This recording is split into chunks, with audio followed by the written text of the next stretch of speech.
ഇപ്പോ നിങ്ങൾ ആർക്കെങ്കിലും ഒരാൾ ശരീരത്തിൽ കഠിന വേദന ഉള്ള ആരെങ്കിലും ഒരാളൊന്ന് മുന്നോട്ട് വരാം. ഒരാൾ ആദ്യം വരിക.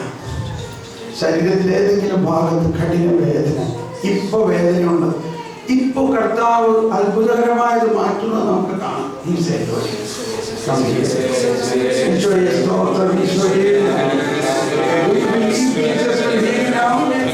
എവിടെയാ വേദന? രണ്ട് കൈ മുട്ടിനും. And do you believe Jesus will heal now? Yes. നിങ്ങൾ വിശ്വസിക്കുന്നോ? ഈ വചനം പറയുകയാണ്, വിശ്വസിക്കുന്നവർക്ക് ഈ അടയാളം ഉണ്ടാവും. അവർ എന്റെ നാമത്തിൽ കൈവച്ച് പ്രാർത്ഥിക്കുമ്പോൾ രോഗികൾ സുഖപ്പെടുമെന്നത് ഇപ്പോൾ നമ്മൾ കാണുന്നു. ഇത് വിശ്വസിക്കുന്നവർ എത്ര പേരുണ്ട്?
Anybody else? വേറെ ഒരാൾ കൂടി വരിക. എന്നിട്ട് പിന്നെ നമ്മൾ ജനറൽ ആയിട്ട് പ്രാർത്ഥിക്കാം. നിങ്ങൾ തന്നെ അന്യോന്യം പ്രാർത്ഥിക്കാം. ഒരാൾ കൂടി വരിക.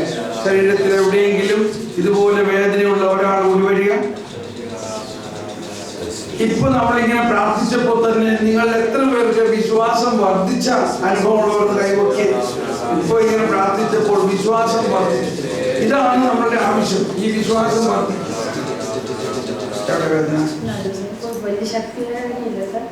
But you can feel.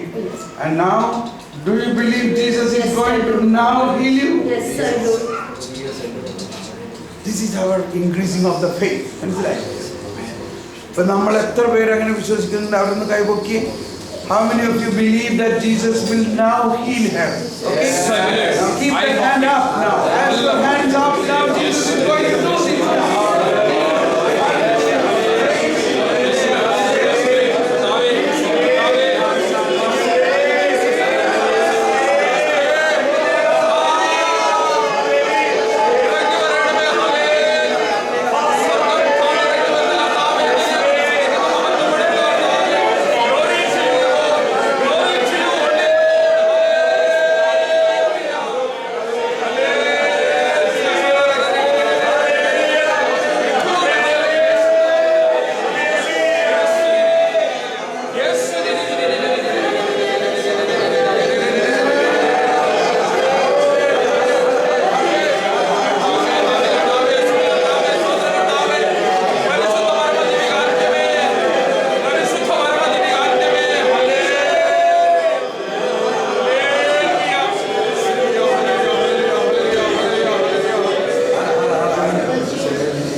കുറവുണ്ട്. കൈയടിച്ചത് കർത്താവ്.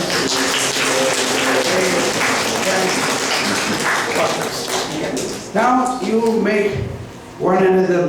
നിങ്ങൾ രണ്ടുപേരും പരസ്പരം കൈവച്ച് പ്രാർത്ഥിക്കുക. Use this principle. എന്താ പറയുക? Believers will have this sign. They will lay hands over the sick and the sick will be healed. We are not healing. We are only believing. Who is healing? Jesus. We are not healers. We are believers. Okay? Exercise this. So we are exercising that, believing. Jesus said it, and we see He is doing it. Now you saw that. Okay? നിങ്ങളുടെ വിശ്വാസം വർദ്ധിക്കും, ഭയങ്കരമായിട്ട് വർദ്ധിക്കും. നിങ്ങൾ മുഖാമുഖം തിരിഞ്ഞു നിന്ന് അങ്ങോട്ടും ഇങ്ങോട്ടും കൈവച്ച് പ്രാർത്ഥിക്കുക. Exercising this anointing, what Jesus said. Jesus said, believers will have these signs. Come on, let us pray. In the name of Jesus. യേശുവേ സ്തോത്രം. യേശുവേ നന്ദി. യേശുവേ നന്ദി. ആ വ്യക്തിയോട് ചോദിച്ചു കഴിഞ്ഞു. അവിടെ നിൽക്കുന്ന വ്യക്തിയോട് ചോദിച്ചു എന്താണ് അവരുടെ പ്രയാസം, എന്തിനു വേണ്ടിയാണ് പ്രാർത്ഥിക്കേണ്ടത്, എന്തിനു വേണ്ടിയാണ് പ്രാർത്ഥിക്കേണ്ടത്, എന്തിനു വേണ്ടിയാണ് പ്രാർത്ഥിക്കേണ്ടത്. Praise Jesus. Thank you Lord. Hallelujah, hallelujah, hallelujah. കൈവച്ചു വിശ്വസിക്കുക. ഈശോ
ഈശോയിലേക്ക് നീട്ടിക്കൊണ്ട് കർത്താവിന്റെ ആശീർവാദം സ്വീകരിക്കുന്നതിന് വേണ്ടി ഒരുങ്ങാം.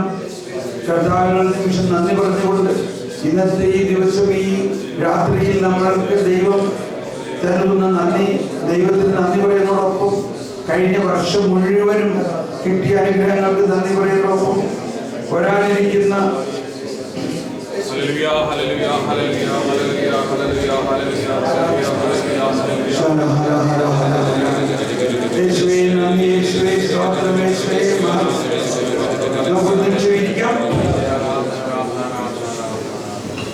ഈ 2014 നമ്മൾ കാലൂന്നിരിക്കുകയാണ്.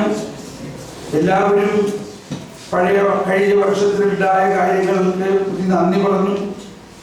തീർച്ചയായിട്ടും ഇനി നമ്മുടെ മുമ്പിൽ കാണുന്നത് ഒരു വലിയ ചലഞ്ചിങ് സിറ്റുവേഷനാണ്. പലരും പല കണക്കുകൂട്ടലുകളും ചെയ്തു കഴിഞ്ഞു. നമ്മൾ ഈ ക്രിസ്മസിനെ ഏറ്റവും പ്രധാന ഒരു സന്ദേശം, ക്രിസ്മസ് ആരംഭിക്കുമ്പോഴേക്കും നമ്മൾ ആദ്യം നക്ഷത്രം നോക്കും, ഇല്ലേ? എന്തിനാ നക്ഷത്രം കിട്ടുന്നത്? എന്താ നക്ഷത്രത്തിന്റെ അർത്ഥം?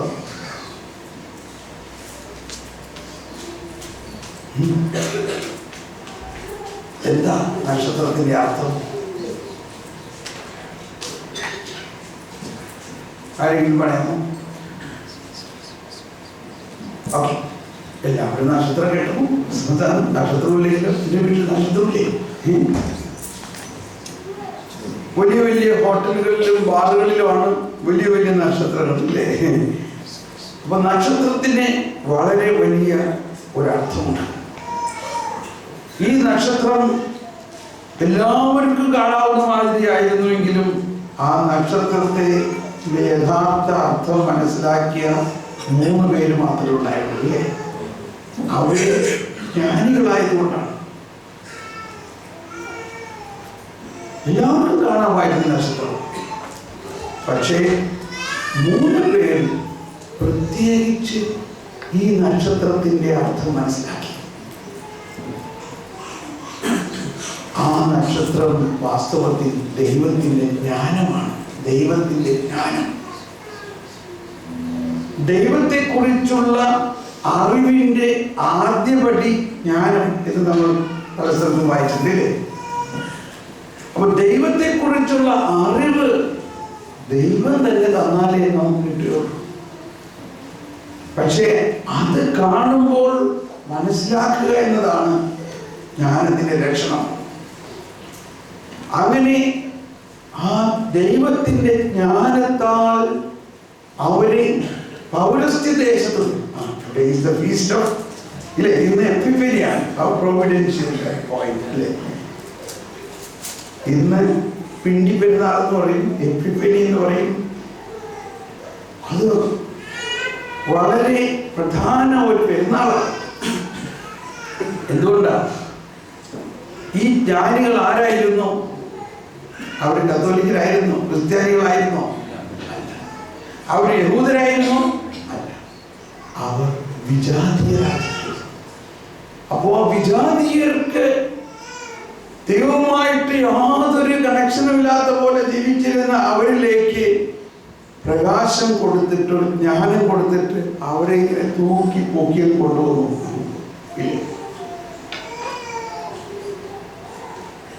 അതൊരു വശം. പക്ഷെ ഇപ്പൊ നമ്മൾ ചിന്തിക്കേണ്ടത്, ആ ജ്ഞാനം യേശുവാകുന്ന ജ്ഞാനത്തിന്റെ ഉറവിടത്തിലേക്ക് അവരെ നയിച്ചു. ഈ കാലിത്തൊഴുത്തിൽ കിടക്കുന്ന ഈ ഉണ്ണി രാജാതി രാജനാണെന്ന് എങ്ങനെ അവർക്ക് മനസ്സിലായി? അതാണ് ജ്ഞാനം. കണ്ടോ ജ്ഞാനത്തിന്റെ പ്രവർത്തനം? അതും കഴിഞ്ഞു. ഇനി നമ്മൾക്ക് ചിന്തിക്കാനുള്ള ഒരു ചെറിയ വിഷയം, അല്ലെങ്കിൽ ഒരു ചെറിയ ചിന്ത, അതിനുശേഷം അവർ ചെയ്തൊരു കാര്യമാണ്. അവർ ജ്ഞാനികളാണ്, രാജാക്കന്മാരാണ്. അവർ ഒരുമയോടെ തീരുമാനിച്ചതാണ്, യേശുരാജനെ കണ്ടതിന് ശേഷം ഹെരോദേസ് പറഞ്ഞിരിക്കുന്നതനുസരിച്ച് ഹെരോദേസിന്റെ പാലസിലേക്ക് പോകണം. ഹെരോദേസ് പ്രത്യേകം പറഞ്ഞിരിക്കുകയാണ്, നിങ്ങൾ ആ യേശുവിനെ അല്ലെങ്കിൽ രാജാവിനെ കണ്ടിട്ട് വന്ന് എൻ്റെ അരമനയിലേക്ക് വരിക, ഞാനും പോയി അവനെ ആരാധിക്കാം. ഇത്രയും ജ്ഞാനികളായ ഇവരെ എന്നിട്ട് അതൊന്ന് വിശ്വസിച്ചു. ഒന്ന് ആലോചിച്ച് നോക്കി. ഇത്രയും ജ്ഞാനികളായിട്ട് പോലും അതിൻ്റെ ഉള്ളിൽ ഒരു കെണി ഉണ്ടെന്നത് അവർക്ക് മനസ്സിലായി. ഇതാണ് 2014 നമ്മുടെ സന്ദേശം. മനസ്സിലായോ? നിങ്ങൾ പോയി ആരാധിച്ചിട്ട് തിരിച്ചു വാ. എന്നിട്ട് എന്നോട് പറയും ഞാനും പോയി അവന്